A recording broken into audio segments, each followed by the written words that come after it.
నిన్న తెల్లవారుజాము వైసీపీ రాష్ట్ర పార్టీ కార్యాలయం కట్టడాన్ని 4 ప్రొక్లైన్లతో municipal Tadepalli Mangalagiri municipal corporation కార్యాలయం అధికారులు కోల్చడంతో పెద్ద వివాదాస్పదమైంది.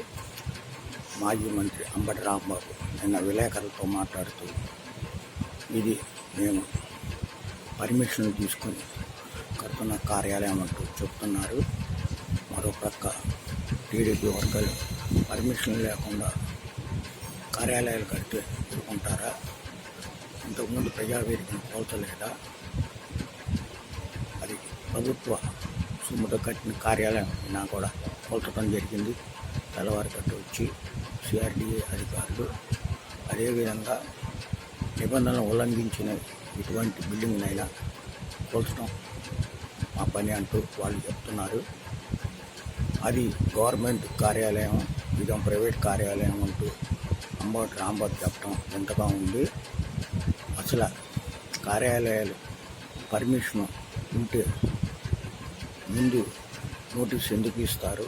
మున్సిపల్ అధికారులకు నోటీసులు ఇచ్చినా కూడా స్పందించకపోవడంతో వాళ్ళు యుద్ధ ప్రాతిపదిక మీద కోర్టుకు వెళ్తారనే దృష్టితో ముందు జాగ్రత్త మొత్తం కోల్చడం జరిగింది. అది రాంబాబుకి తెలుసు. ఆయన కూడా లీగల్గా నాలెడ్జ్ ఉన్న వ్యక్తి. ఆయన వైసీపీ పార్టీ కండుకోవడం వల్ల ఆ విధంగా చెప్తున్నారు అంటూ వాళ్ళు టీడీపీ వాళ్ళు విమర్శలు గుర్తిస్తున్నారు.